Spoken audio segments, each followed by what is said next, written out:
Ben là, on est premier en ce moment. Là. Je trouve que ça va pas mal bien. Là. Puis là, on va essayer de garder ça de même, le même beat. Là. Donc toi, pourquoi tu choisis de jouer au soccer intérieur l'hiver? Parce que moi, je joue déjà au soccer l'été. Fait que je trouve que l'hiver, c'est encore mieux parce que les terrains, c'est pas la même affaire, c'est bien plus beau. Là. Fait que j'essaie de me conserver. C'est quoi la principale différence entre l'été et l'hiver? Ben, c'est que le terrain, il n'y a aucune de bosse, si on veut. Fait que genre, il reste droit tout le long parce que c'est du synthétique. Fait que t'as moins de chances de te blesser, puis ça glisse beaucoup plus. Est-ce que tu crois que de jouer l'été et l'hiver, ça fait trop de soccer pour une personne ou c'est quand même correct? Ben ça dépend du monde. Là. Il y en a qui vont dire peut-être que ouais, là. Mais moi, je pense que c'est bien correct là, parce que moi, c'est ma passion. Là. Ben, merci Nicolas. De rien.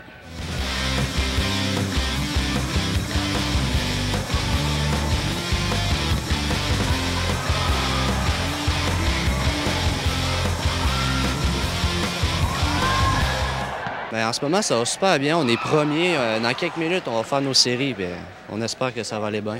Toi, personnellement, comment est-ce que ça va? Ah, ça va super bien. En ce moment, j'ai 45 buts. Je suis le premier marqueur de la Ligue. Puis tout ça, là, ça va super bien. Est-ce que tu considères que c'est plus facile de compter des buts en soccer intérieur comme ça que l'été sur un plus grand terrain? Bien, un petit peu, oui, mais ça dépend un peu parce que les buts ici sont plus petits. Fait que t'as moins de chances de... Comment dire, de la rentrée parce que l'été, les buts sont plus hauts. Fait que il faut s'adapter au niveau des buts. Toi, qu'est-ce qui te motive à jouer autant au soccer l'été que l'hiver? Mais je pourrais dire que c'est une passion dans le fond. Fait que le soccer, un peu, c'est une passion, c'est ça, comme je disais. Fait que ça me dérange pas de jouer toute l'année. Est-ce que tu préfères le soccer à l'extérieur ou à l'intérieur? Je préfère à l'intérieur à cause justement les buts. Puis aussi le terrain, il n'y a pas de bosse, rien. Fait que...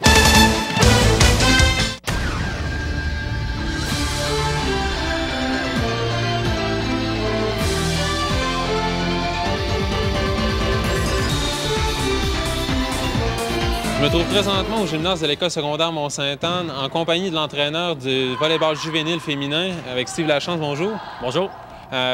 Ton rôle en tant qu'entraîneur, ce serait quoi? D'approfondir les techniques des filles en volleyball le plus possible, qui s'amusent au maximum, qui profitent de l'événement. Ils ont 5 ans à jouer au Mont-Saint-Anne, qui approfondissent le plus possible leur expérience dans le volleyball. Toi, en tant qu'entraîneur, depuis combien de temps est-ce que tu entraînes ici? Ça fait faire ma 13e année environ. Depuis, dans le fond, j'ai sorti du secondaire 5, puis je suis encore ici. Puis, est-ce que c'est toujours un défi à chaque année de recruter des jeunes filles? Des filles, plus ou moins. Le sport féminin, c'est un des plus gros sports du Québec dans le féminin. Dans le masculin, c'est autre chose. Comme l'année prochaine, c'est ce qu'on va tenter de partir en équipe masculin-benjamin ici.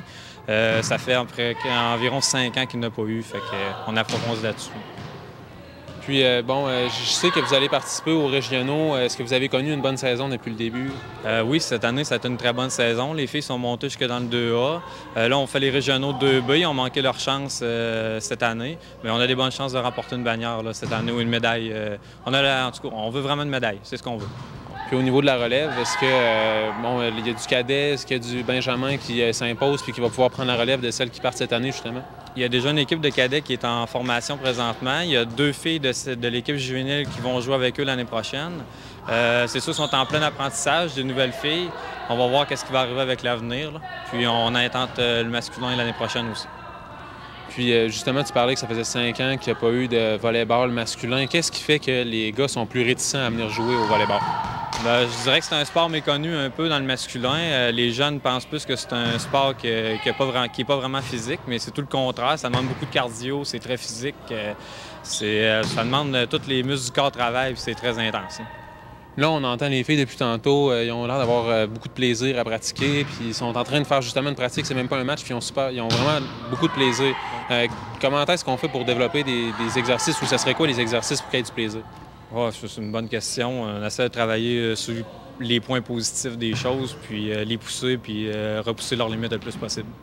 Est-ce que c'est difficile de garder une gang de filles motivées comme ça à l'entraînement? Oui, c'est très difficile. Je dirais surtout des fois, il y a des petites chicanes entre les filles et tout, mais on essaie de travailler ça en équipe le plus possible, puis on passe par-dessus. Puis comment on se prend pour les motiver? C'est au niveau des exercices, c'est en leur parlant? Je dirais en leur parlant et puis travailler en équipe. C'est la communication qui prime le plus possible. Quand on regarde le groupe ici, quel genre de groupe, comment tu pourrais qualifier le groupe que tu as de filles ici? C'est des filles qui se travaillent beaucoup en équipe. C'est des filles de leaders beaucoup. Il y a beaucoup de filles qui ont beaucoup de caractère. Côté volleyball, c'est vraiment mental. Ça prend des filles de caractère qui travaillent vraiment beaucoup en équipe. Fait que ça prend des filles d'équipe, de caractère et puis qui veulent pousser leurs limites le plus possible. Puis s'il y a trop de leaders à ce moment-là, est-ce que ça crée des tensions? Est-ce que ça arrive que dans certaines pratiques, il y a des problèmes? Oui, ça c'est sûr. Comme dans tout sport, s'il y a trop de tensions, ça crée des chicanes. Mais comme j'ai dit tout à l'heure, on essaie de passer par-dessus et de travailler le plus possible en équipe. Bon, mais Steve, on va vous souhaiter la meilleure des chances aux régionaux. Merci beaucoup.